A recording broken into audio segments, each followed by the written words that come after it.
अस्सलाम वालेकुम एवरीवन, कैसे हैं आप सब लोग। उम्मीद है ठीक होंगे। मैं भी ठीक हूँ। Happy Ramzan mubarak to all of you. ये मेरा फर्स्ट व्लॉग है रमज़ान मुबारक का। सॉरी, मेरा ज़रा गला ख़राब है।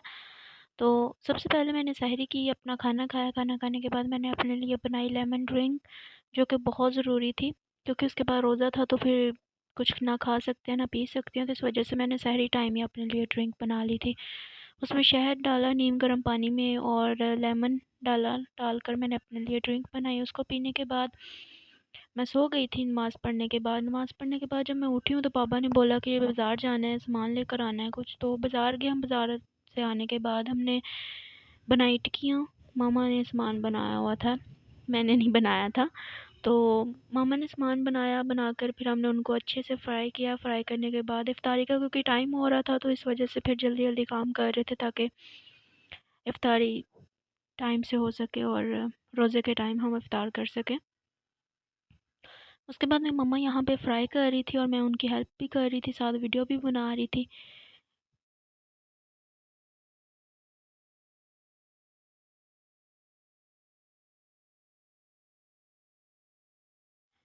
इधर टिक्कियाँ जो थी वो सारी बन चुकी थी, बस कुछ रह गई थी, तो उनको मैं फिर करने लगी। उसके बाद फिर हमने आलू काटे फ्राइज़ के लिए। ऑयल गरम किया। ऑयल गरम करने के बाद फ्राइज़ का जो है वो सामान बनाया। इसमें हल्दी डाली है, लाल मिर्च डाली है, और उसके बाद इसमें थोड़ा सा नमक डाला है। आप अपने टेस्ट के मुताबिक डाल सकते हो, जितना आपको पसंद हो।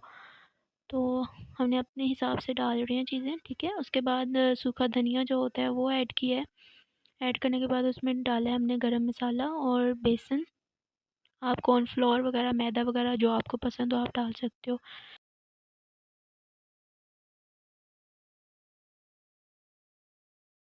अच्छी तरह इनको मिक्स करने के बाद फिर कुछ 5 मिनट बाद हमने उनको फ्राई किया, ताकि जो मसाले वगैरह हमने डाले हैं वो अच्छे से उसके अंदर जज़्ब हो सके।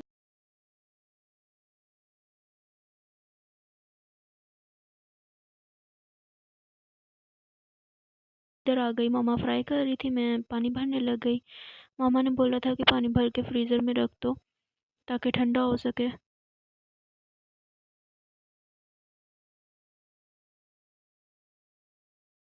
पानी भरने के बाद फिर मैं इधर दही बड़े जो बाबा लेके आए थे उनको प्लेटिंग करने लग गई थी।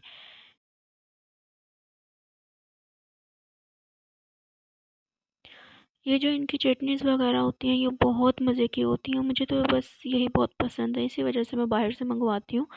वरना घर पे बंदा अच्छे से बना सकता है, बट इनकी पता नहीं ये चटनियों में क्या ऐसा डालते हैं, जादू जो करते हैं, इतना जो पसंद आता है। फिर इनको मैंने अच्छे से मिक्स किया। मिक्स करने के बाद मैं फिर फ्रीज़र साफ़ करने लग गई थी। उसके ऊपर मैंने बहुत गंद डाल दिया था।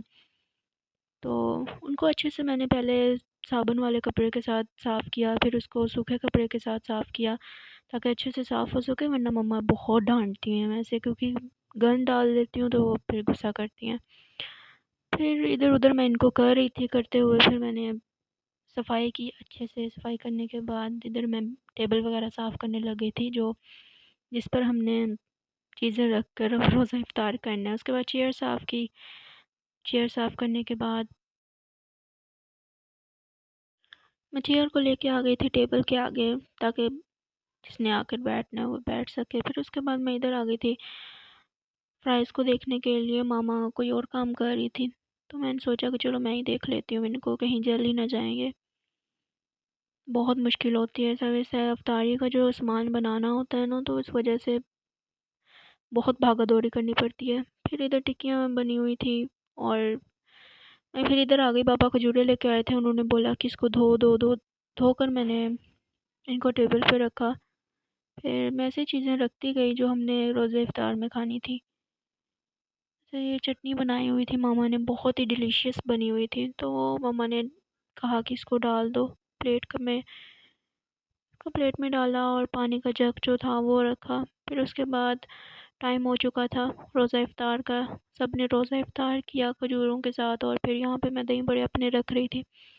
खाना खाने के बाद फिर हमने पढ़ी नमाज़। नमाज़ पढ़ने के बाद फिर मैं आ गई इधर टिक्कियाँ जो बच चुकी थी उनको सेव करने के लिए। ऐसे बाहर पड़ी हो तो ख़राब हो जाती हैं, तो चीज़ वेस्ट ज़रूरी करनी है, इससे बेहतर है कि आप उसको टाइम से सेव कर लो। तो फिर इसी वजह से मैंने मामा ने बोला कि तुम ये काम कर लो, मैं अपनी नमाज़ पढ़ लूँ। और फिर वो नमाज़ पढ़ने चली गई थी, मैं इधर ये काम करने लग गई थी। तो इनको सेव करने के बाद फिर मैंने बर्तन धोए। इसी के साथ मेरा व्लॉग ख़त्म होता है। आई होप आपको पसंद आया होगा।